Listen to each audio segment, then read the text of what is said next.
Episode 3 begins with Eun-tak summoning the Goblin once again.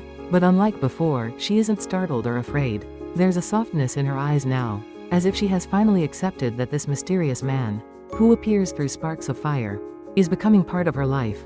The Goblin notices it too. He watches the girl who once trembled before him, now stand with a quiet confidence. A confidence that warms a corner of his ancient heart he thought had turned entirely to stone. The Goblin feels hesitation for the first time. As they talk, the Goblin begins feeling emotions he can't explain. For centuries, he believed the Goblin's bride existed for one reason: to end his immortal life. Death was supposed to be freedom. But now that Eun-tak is here, smiling at him, teasing him, calling his name so naturally, he finds himself hesitating. Whenever she looks at him with trust, a warmth spreads through him, a warmth that frightens him more than any battle he has fought. For the first time in hundreds of years, he wonders if living might be more frightening than dying.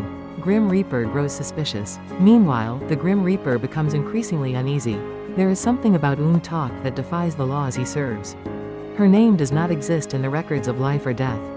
A soul that survived when she should not have.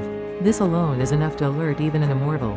He begins watching her from a distance, trying to understand why she feels so familiar, and yet so impossible. And the more he observes her connection with the Goblin, the more he senses that their meeting was not coincidence, but a crack in the order of the universe. Their bond softens. Episodes 3 and 4 end with small, quiet moments that bring the two closer.